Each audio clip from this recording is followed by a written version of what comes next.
Epigamia actually started as a side project. Deepika Padukone launched the product on her Instagram handle. When we launched Greek yogurt, no one knew yogurt, let alone Greek yogurt. Any new product that you launch, I believe it can only scale if it can become part of Indian households' daily consumption. The greatest bottleneck for us has always been the short shelf life. आप लोगों की hiring philosophy क्या है? You should be willing to take up any challenge thrown at you. What e-commerce were to the likes of Nykaa, Mamaearth, quick commerce is that to us. So when we started Epigamia for about 5-6 years, we did not. 10-12 साल पहले आपने जब join किया था drum foods, उस time पे what was giving you, like I'm just going a little back in the time, like what was giving you guys confidence कि यार company which is selling Greek yogurt, weren't even selling Greek yogurt. What were we selling back Hokey then? pokey. I know you may have heard of Cold Stone Creamery. So it's basically ice cream mixed on a Cold Stone, right? So we did not have any packaged food at that time. We were just doing ice cream parlors. Hokey pokey ice cream parlors, and we used to do Cold Stone ice cream. और जैसे ये ice cream से अगला product आपका yogurt था या कुछ और भी था? No, it was yogurt. So ice cream parlor turned into Yogurt ice cream parlour. tubs. Ice cream tubs. Yes, they turned into ice cream tubs. We soon realized ice cream at that time, quick commerce nahi tha, very seasonal business. The state of the cold chain, सब offline ही बिकेगा जो सब offline बिकेगा. The state of cold chain in India at that time was nowhere close to where we are today. Epigamia actually started as a side project, as an add-on. Quickly became the hero product, much less seasonal, doesn't require -18, requires +4. So the cold chain, the logistics are much इसमें मतलब simpler. Cold drink रखी है उसी fridge में आपने- Exactly. I don't have to invest a freezer to every store I go. Can we talk about maybe one very like an experiment that everybody felt that यार ये तो rocket है? The year must have been maybe 2017, 18 maybe. So we had launched gheespreads, right? Gheespreads. Yes. The idea was, I can see a few smiles. So the idea was to replace butter with ghee spreads, which are ghee. We had two variants, blueberry and chocolate. उससे लगा था दुनिया बदल देंगे कि आज अब हम बटर को रिप्लेस न्यूटेला को भी आप रिप्लेस कर सकते न्यूटेला बटर सबको रिप्लेस कर देंगे. Ghee was like considered the super food at that time. ये मिल गया product. This is the next big product after the yogurt. Did a big launch, booked an entire villa for the everyone flew from Bombay or Bangalore to a place near Gurgaon. We were there for 3-4 days. Deepika Padukone launched the product on her Instagram handle. Like, this is it, right? I got the next hero. I mean, I won't quote the projections we had made and the amount of product we had made, but it failed miserably. That was like a hard lesson, hard pill to swallow. But again, to be honest, if given a chance to again back a crazy idea, I would do it without a second thought. So I think what I was going back to is that, you know, whenever we are launching any new product, there is some thinking behind Yep. it, right? So can you talk about what is the process or what is the framework you guys apply when looking at new product inside a large existing company? As of today, the idea is we want to launch products, first of all, where there is some semblance of the brand Epigamia. At the end of the day, people associate Epigamia with quality. That's why they will pay a premium. So whatever product we are launching, they should feel that is part of the Epigamia family. And then on the product side, there is no point launching something which already exists. You only launch something when it is adding something to the product that does not exist today. So for example, one of our latest launch is the high protein milkshake. There were high protein milkshake in the market, but there weren't high protein milkshakes with zero fat, no added sugar, or 25 grams of protein. So again, it wasn't a product that we created that no one had, but we definitely brought it to a point wherein it was standing out from the rest, and we were giving something which other brands were not. And that's the idea as of today, that you bring in something which at the minimum elevates an existing product line, gives something new to the consumer that doesn't exist within that product category. That's the idea as of today. And plus bringing back gheespread, that's the idea as of today on launching a new product.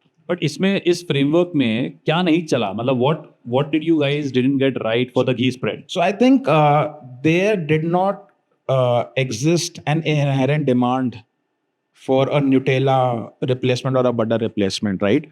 Even today, when you have a plethora of healthier products, Nutella sells, butter sells.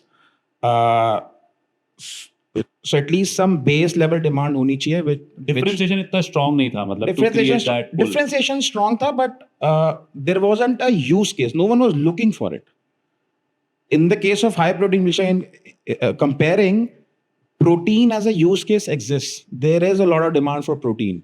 There was no demand for a spreadable ghee, right? So that's one of our learning that, I mean, you can go after something really crazy, and but just be mindful of, are you going to battle to create the demand from scratch, which actually did for the yogurts, or are you going after an existing demand but giving a better product?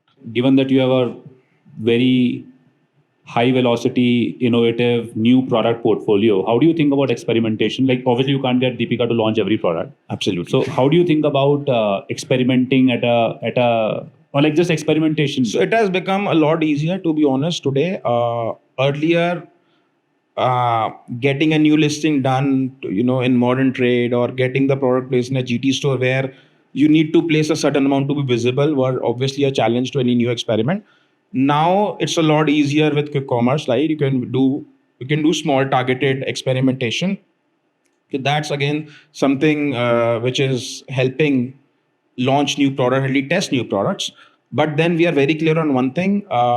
It will never be a 6-12 month timeline. You launch, you test it out, you can do a targeted launch, but you assess within 3 months. So either then you go all out or you curtail bring the product back.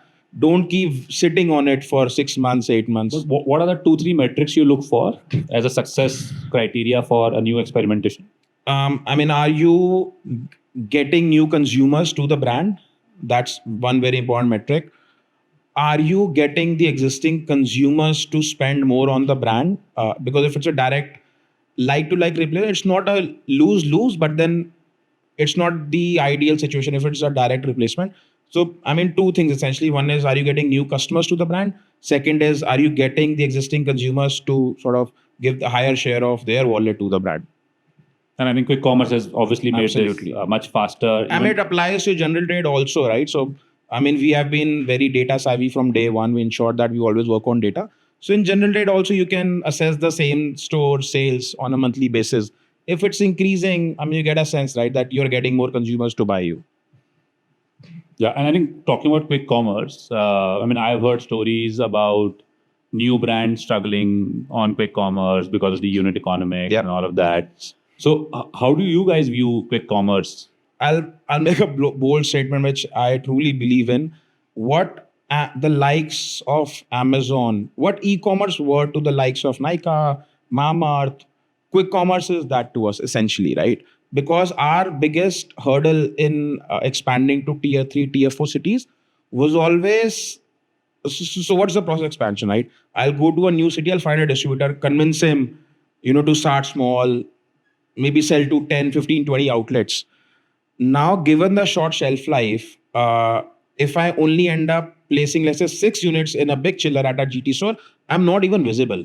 The consumer doesn't know Epigamia has arrived in this city.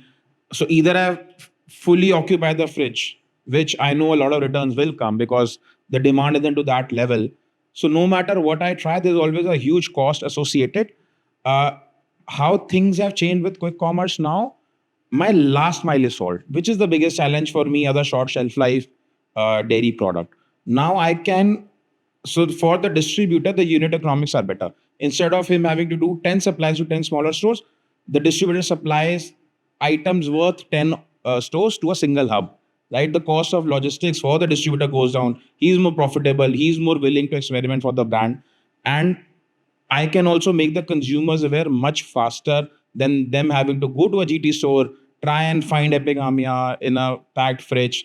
Now, I mean, you spend money online on these platforms, the awareness is there. but the inherent demand has always been there, but now you're able to make the consumers aware real time about you being there in that city. So quick commerce has really changed the game in that sense. It has solved the last mile for us. आप लोगों की hiring philosophy क्या है? जैसे आप किसी को higher करते हो आज, तो what are the maybe 2 things that are non negotiables for you?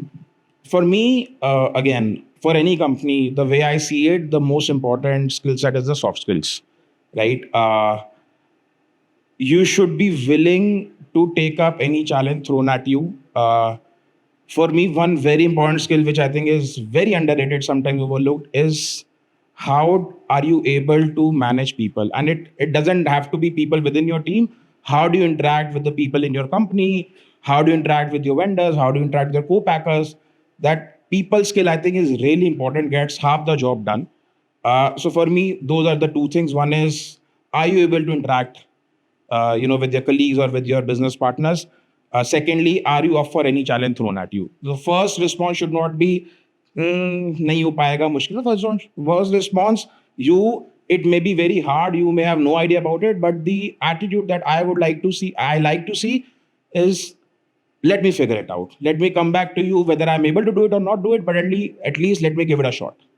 Are these the same 2 skills that differentiate outperformers in your organization? I would say yes. So basically, ability to get the job done while taking everybody along. Yes. Fundamentally. Yes. Got it. So like if you were to, let's say hypothetically, start your own startup now, Okay. right? Given that you have so much experience in the F&B space, assuming you do it in F&B only. Okay. So what would you do? Maybe 1 or 2 ideas. I would honestly look at clean label products, but products that are part of a regular Indian household, not in terms of price, not in terms of the quality, but in terms of any new product that you launch. I believe it can only scale if it can become part of a regular Indian household's daily consumption. And how I have come to that realization is basis our Greek yogurt. When we launched Greek yogurt, no one knew yogurt, let alone Greek yogurt, right? दही या curd ही सब बोलते थे. तो yogurt मतलब किसी conversation में, and I am talking about chefs of restaurants, right, कि योगर्ट की अवेयरनेस नहीं थी, योगर्ट क्या है. एंड मतलब this is conversation I have had, so I know yoghurt समझाना भी मुश्किल था. But fast forward to today, including me, I know and I'm hearing a lot of stories where people have replaced their curd with yogurt, and that is when you get scale. I cannot get scale if yogurt is an add-on to the curd consumption. You will get scale when yogurt replaces curd. So to your question, the thing I would launch if it's a new F&B product is uplifting an existing product which is part of the regular Indian daily household meal, and figure that out and then see whether I can uplift it or not. Hey, thank you, Ankur. We'll open it up for some questions. You spoke a lot about quick commerce and unlocking its potential, but is there also a dependency that is being created because of quick commerce? And how do you look at diversifying your channels? Would you go back to retail stores for yogurts? Is that something around the horizon? No, so excellent question. So we have always been offline first, and even to this day, while quick commerce, of course, is the fastest growing channel for us, like a lot of brands, there is no city where Epigamia does quick commerce which does not have offline presence for us. So no matter which new city we go to via quick commerce, we will continue to have GT presence or monitored presence in that city. So very cognizant. Quick commerce, of course, is delivering the growth, but will always have been, always will be omni-channel, and any city needs to have offline presence. Very, very clear on that. Hi, Ankur. Hi. My question for you is, what has been your greatest bottleneck at Epigamia, and how did you overcome it? I mean, honestly, the greatest bottleneck for us has always been the short shelf life. right? You cannot expand beyond a point given the short shelf life. So what I mean, it wasn't a conscious decision, but it was forced upon us. But I'm very happy it was the case. So when we started Epigamia for about 5-6 years, we did not work with distributors. We had our own fleet of vehicles, our own team, obviously. So we used to go to each and every store twice a week with our manpower, our vehicle. So what it helped us in doing is ensuring the freshness of the stock in the stores, ensuring the right merchandising, ensure and understanding right how the market is responding. We are directly interacting with the retailer, with the consumers. We are controlling how many times I am supplying a store in a week, not dependent on distributors. So again, it wasn't our conscious decision, but no one was backing us that time. We ended up doing it ourselves, and that's the best thing that happened to us in terms of understanding how the distribution game works. Epigamia launched every day. Everyday yogurt, yeah. So it's primarily focused on mass based. You launched at 20-25 rupees. So how do you see, because Epigamia primarily based on premiumization or something, now moving into a mass brand, how do you see that? So essentially, the idea behind everyday yogurt is to create more awareness about yogurt in general.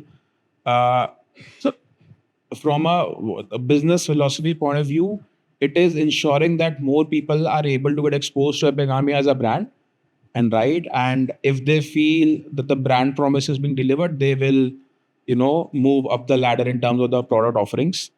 And also the other reason is if I just about offline distribution, to get access to more tier 3, tier 4 cities. And again, the idea being the same, try and get more consumers into the brand. And then, if they like it enough, they will eventually move up the ladder on the product offerings. I think everyday taste is better than the original Greek. Because it's more sugar. Yeah. And That's water. And water. Can't beat sugar on taste, right? Okay, Ankur, thank you so much. Thank you for your time. Thank you.